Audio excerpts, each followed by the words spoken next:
Bayangkan jika kamu tinggal di sebuah rumah yang tidak pernah benar-benar sepi.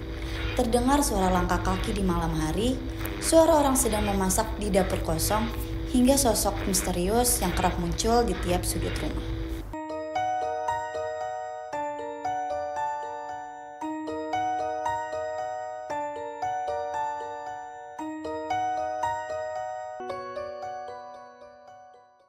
Halo, gue Tania. Selamat datang di Cerita Malam. Tempat di mana kita akan membahas kisah-kisah horor dan misteri yang tentunya kita dapat dari berbagai sumber. Dan di episode Minggu Horor kali ini, gue akan membawa kalian ke sebuah rumah yang terletak di Bandung Selatan. Tentunya rumah ini bukan rumah biasa, banyak kejadian-kejadian horor yang terjadi di sini. Namun sebelum itu, pastikan kalian sudah mencet tombol subscribe dan jangan lupa aktifkan notifikasi supaya nggak ketinggalan kisah-kisah seram lainnya. Pemilik cerita ini kita sebut saja namanya Adi. Adi ini sejak kecil sudah tinggal di rumah yang diwariskan oleh kakeknya. Pada awalnya ia tidak terlalu peduli dengan kejadian-kejadian aneh yang terus terjadi dalam rumahnya. Namun bagi orang lain, rumah Adi bukan hanya sekedar tempat tinggal. Ada hawa yang berbeda yang membuat siapapun yang menginap di rumahnya pasti akan merasakan sesuatu yang aneh. Bukan hanya rumah Adi saja yang menyeramkan, tetapi rumah saudara yang berada di depannya, rumah saudaranya yang ada di samping, dan juga rumah kosong yang berada tepat di belakang rumahnya juga memiliki hawa yang sama. Seolah-olah area tersebut dikelilingi oleh sosok tak kasat mata. Keanehan pertama ini disadari oleh teman-temannya Adi yang mulai sering menginap di rumahnya. Ibu Adi sering berpesan, kalau melihat atau mendengar sesuatu di tengah malam, abaikan saja. Dan ucapannya ini tidak hanya diucapkan sekali atau dua kali, tapi setiap kali ada orang luar yang menginap di rumahnya. Dan tentu saja hal ini ada yang mempercayainya dan juga ada yang mengabaikannya. Hingga kejadian yang tak terduga pun terjadi. Salah satu temannya yang menginap malam itu, kita sebut saja namanya Raka. Raka ini ingin pergi ke kamar mandi yang letaknya di luar belakang rumah.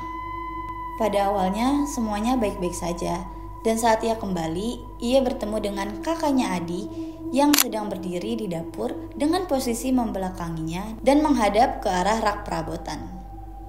Karena hal itu tampak biasa saja, akhirnya Raka mengabaikannya dan memilih untuk kembali ke kamar. Namun, ia terkejut saat bertanya pada Adi tentang kakaknya, karena ternyata kakaknya sedang tidur di kamar sejak tadi, dan tentu saja tidak ada kakaknya di dapur. Kejadian lainnya juga terjadi di dapur. Setiap kali ada orang yang menginap di rumah Adi, sering sekali terdengar suara orang sedang memasak di dapur.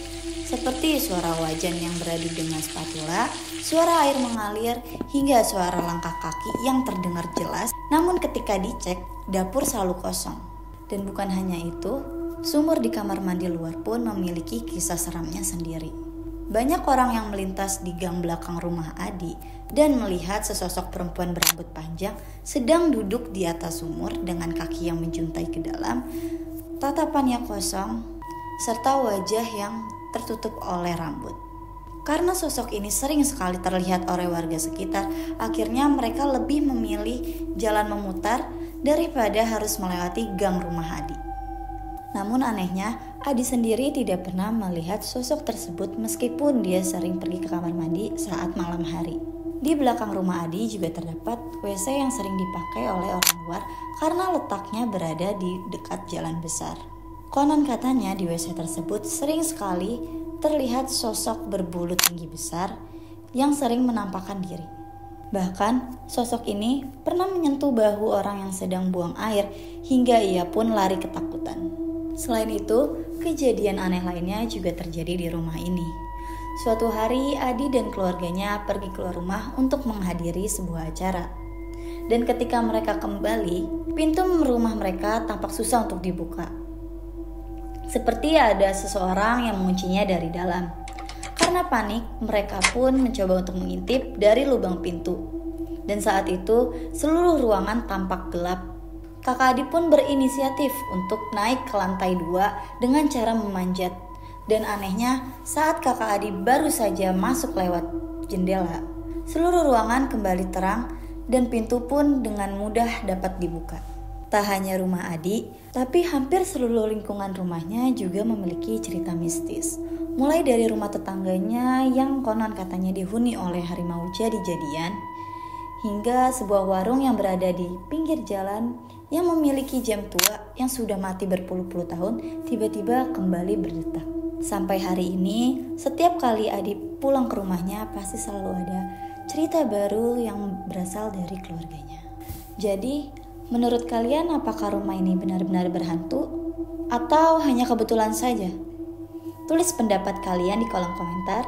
Jangan lupa like, comment, dan subscribe biar gue makin semangat buat cerita horor lainnya. Sampai jumpa di cerita malam selanjutnya. Dan ingat, jangan pernah meremehkan apapun yang tidak bisa kalian lihat.